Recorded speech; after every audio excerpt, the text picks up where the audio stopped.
Hello besties! How are we all today? I'm good, but I feel like we've been missing something on the channel lately. You know what I feel like we've been missing? Snails. Yep, you heard me. A while ago I made this video and you guys really liked it. I really loved making it and I still am all about the snails, even though I haven't really talked about them in a while. Last time we talked about the snails, I made some fruit and Easter themed snails. Now we're in the very last week of September and fall is right around the corner, and it just so happens to be release time for the newest snail bundle, the Snail Council. I was lucky enough to get to test these patterns once again, and so today we are going to be spending a full work day, that is 8 hours, making as many snails as I can from this new pattern bundle. How does that sound? I think it sounds great. I'm pumped for snails. Also, if you want to snail along with me, the pattern is up for grabs, so head on down to the description box below where you can find the link to the pattern and all of the other snail patterns from Garden Hoe Crochet, who is the creator of this pattern, and the other snail patterns. Yay! I can 100% recommend making yourself some fall snails, or any season snails. Also, hydration check. If you're going to make this into a game, please go grab some water, nothing else, just plain water, and go for a sip every time I say the word snail, because it's going to happen a lot, and snails love some good H2O. Back to snails. I'm thinking I want to at least make one big snail. I have some finer chenille yarn too that I want to try out that I haven't tried yet, and I have promised you guys some micro snails as well, so we'll see what time we'll have and where the snailspiration takes us. But that's me rambling on as usual, so let's just start our timer and get a refill for that water already, because I said snail too many times in this intro, and let's get going with the snails.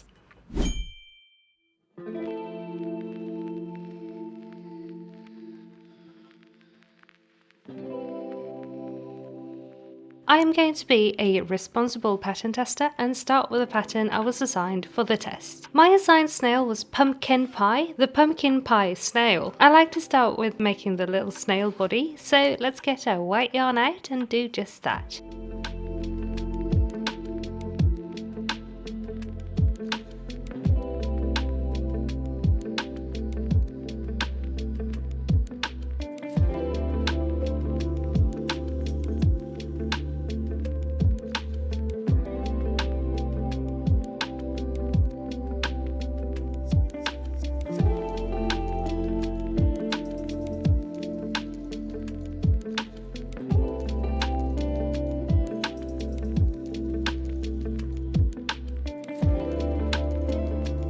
Our beloved quality control inspector is doing the rounds early today. It did not pass his hat check, but he has given the clear to continue on with the project. Thank you, Cheddar.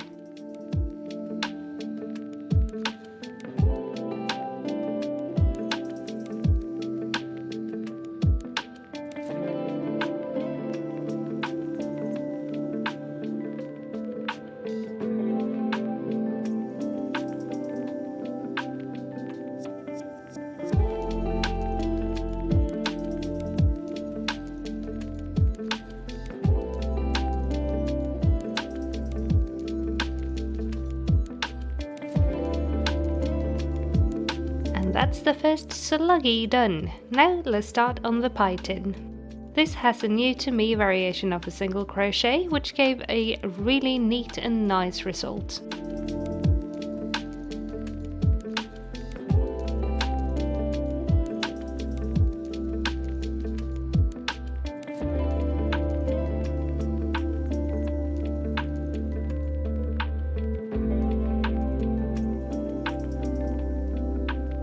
Because I am a disorganized human, I had to do an emergency solution for the pumpkin bit of the pie. I was sure I had orange chenille yarn, but it turns out I didn't, and with no extra time to order things or go shopping, I had to come up with a solution on the fly. This colour of campus 2-ply wool is the perfect shade, so I will go ahead and double, no triple strand this to get about the same thickness of yarn as my chenille. Fingers crossed this will work out.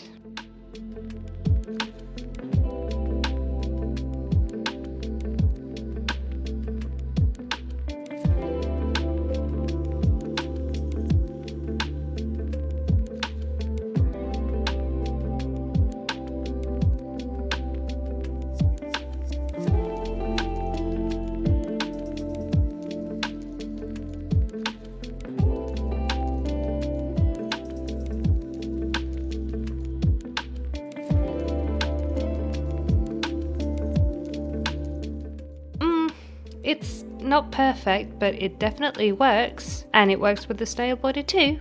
Fantastic. I just need to add some whipped cream on top now.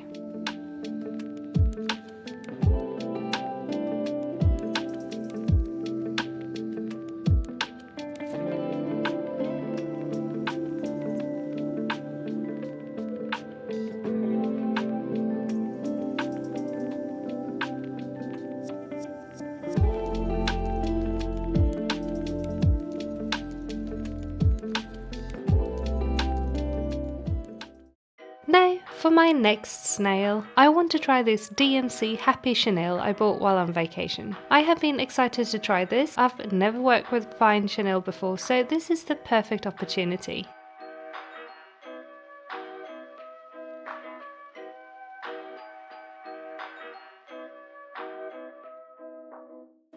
Oh, look how small he is! Okay, this is going to be great. Let's make his shell. For this one, I want to make a Shroombert. I don't have this baby velvet yarn in any actual mushroom colours, so we'll go with fantastical colours. Mushrooms do come in all sorts of colours really, so I guess it's fine. I made the cap pink and then went with baby blue for the gills. Then back to white for the stem.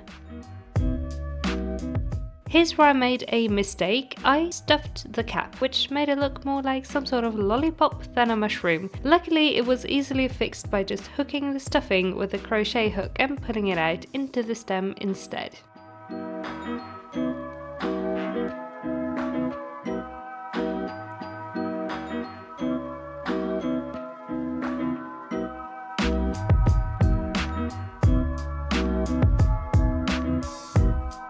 I made the base in green, as well as 2 little leaves, which I then added to the base on either side of the stem.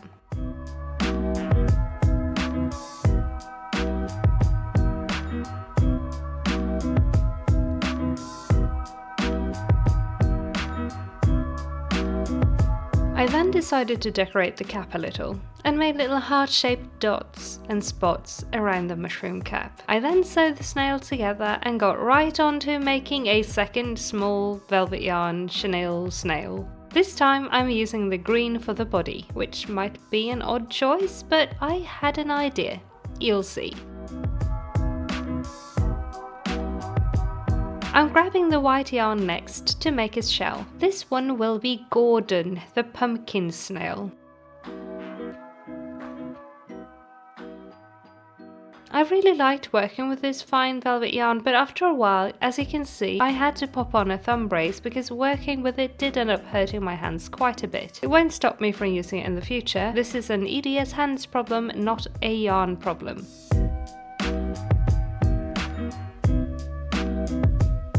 I added on the stem of the pumpkin before finishing it all the way, and then stuffed it very lightly in preparation for making the pumpkin bumps? Grooves? What are they? Let's say pumpkin bumps. This part was so satisfying. Seeing the pumpkin go from oval and not pumpkin-y to just pumpkin perfection.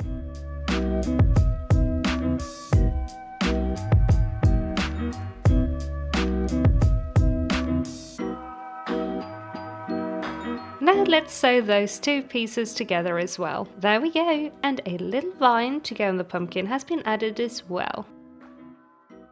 And after adding the faces to all 3 of these, here's how they turned out. Here's PumpKen Pie and he's enough. And then we have Shroombert.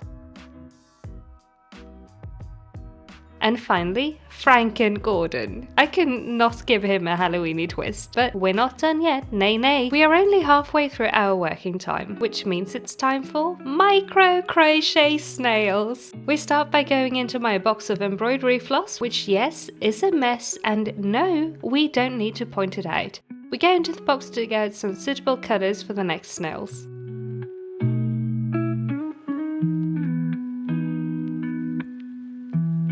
I have made it to halfway through the body of the first micro snail, and I need to tie on more floss. One day I will figure out a better way of doing this than using embroidery floss, but I love the result it gives. It's just a lot of tying on more thread. For the stuffing, I need almost nothing, but I like to use my hook to slightly felt it before stuffing it. It makes it a lot easier to push it into the crochet project. Even so, it's hard to stuff something of this tiny size, but there we go.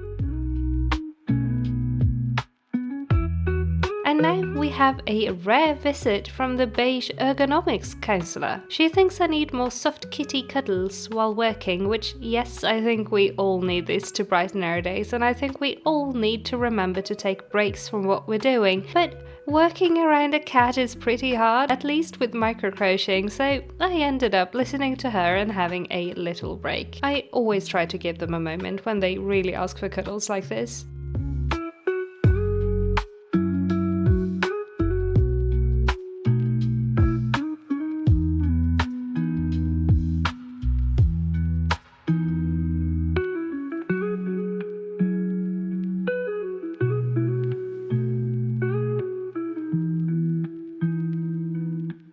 I managed to finish the snail body, so now it's time to work on the shell. This time I want to make an Acornelius the acorn snail.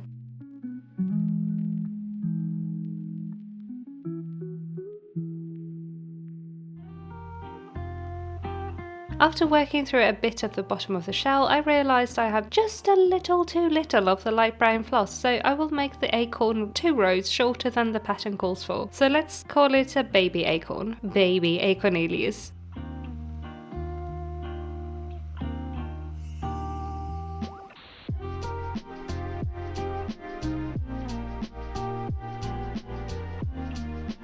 I'm adding on the second colour now, which again had a new single crochet technique, and OMG, this was hard to do at this size, but it really paid off.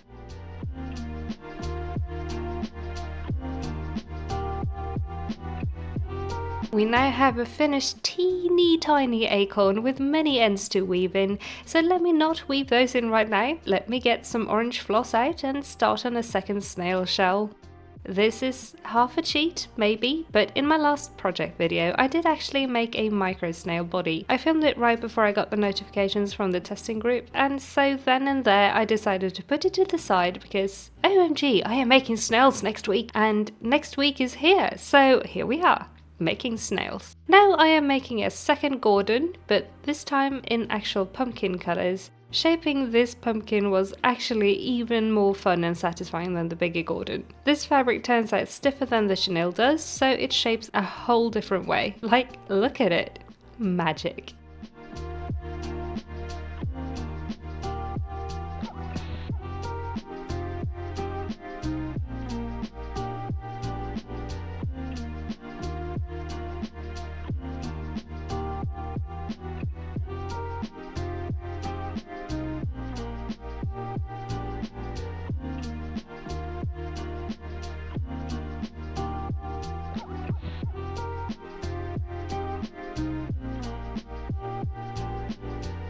Now I just need to sort out their little faces. Not going to lie, I am stressing a little as I only have minutes to go on my time challenge, but I am going to breathe and get through it without cutting corners. I will be going into a bit of overtime. It's okay. Making the faces on these tiny ones is always hard. They end up looking pretty goofy most of the time, but that's part of the charm, am I right? They're all unique and special that way.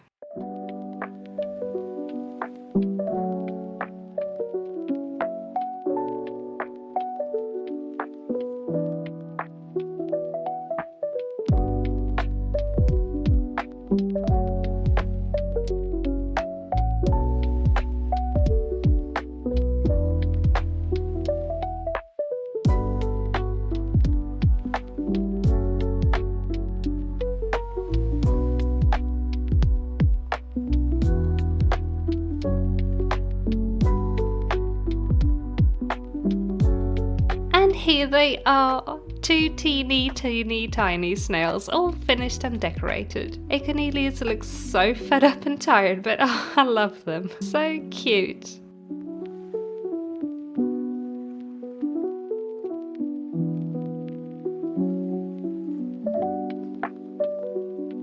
Whew. We made it to the end of the workday, plus some overtime, and we have a grand total of 1, 2, 3, 5 snails. I feel like maybe I could have made more, but these tiny little buggers, they take a while to make. One micro snail takes about as long as 2 big snails, so it checks out, I guess. Any hoozles, I am so happy with all of them. I had an absolute blast making them all, and I now have 5 more snails to add to my snail army, although a couple of them might snail their way onto Ko-fi. Keep your eyes peeled. But yeah, I have been dying to get back into making these little ones, and I am so happy that I got to test some patterns again, that we got this full bundle to play around with. Who is your favourite of the bunch? I think my favourite might be Gourdon. The shaping of the pumpkin was really satisfying, especially with this tiny one. It turned out really pumpkin-y and great. I also tried out something new to me, some felt for the faces on these, but it turns out you might need a specific kind of felt for this, as I lint rolled this one and half of the mouth stuck to the lint roll. It frays and sheds a lot, unfortunately, but it's cute. They're cute. These ones have embroidered faces instead of felt because this is so tiny. Either way, I love them all a lot. David has claimed Shroombert, and I am now feeling inspired, thanks to my PumpKen Pie, to go make some pumpkin pie. I haven't had that in years, and I'm just, now I want it. But don't worry, Pumpkin, I'm not, he looks very worried. I'm not going to eat you, or am I? But yeah, which snail was your favourite today? Let me know in a comment down below. Please also, if you enjoyed these, go and check out Garden Hoe Crochet on Instagram and on Etsy. I have, like I said at the start of the video, linked all of Zoe's things in the description, so you can go and find the account on Instagram and the account on Etsy, so you can get yourself some snail patterns and make a bunch of snails, because we all deserve snails, okay? But yeah, if you like the video, please also leave a little thumbs up, and let's all make a conga line of snails in the comments. Conga. Yes, I have been playing too much TF2 lately, sorry. But anyway, if you are brand new to my channel, hi, hello, and welcome. I am so happy to have you join us for this video. Thank you so much for clicking on this snail adventure. Please consider sticking around and subscribing if any of the following sounds like your vibe. Cute, silly crochet and knitting projects, live crafting hangouts, cozy vlogs, videos where I show that I am a trash human who likes to start projects but never finish them, so I end up finishing a bunch of them in the same video. And if that felt like a call out, honestly it wasn't. You're all stars. It's just me. I am the trash. But anyway, if any of that sounds like something for you, please consider subscribing and join our cozy crafting club that we have going on this channel. Ring the bell for notifications for whenever I post a new video, like the video if you liked it, all of the stuff. And I will go ahead and wish you all a fantastic, wonderful rest of your day, a marvelous, beautiful rest of your week, and make all the things that make you happy. And I will see you all in my next video. Go make some snails. Bye! Conga.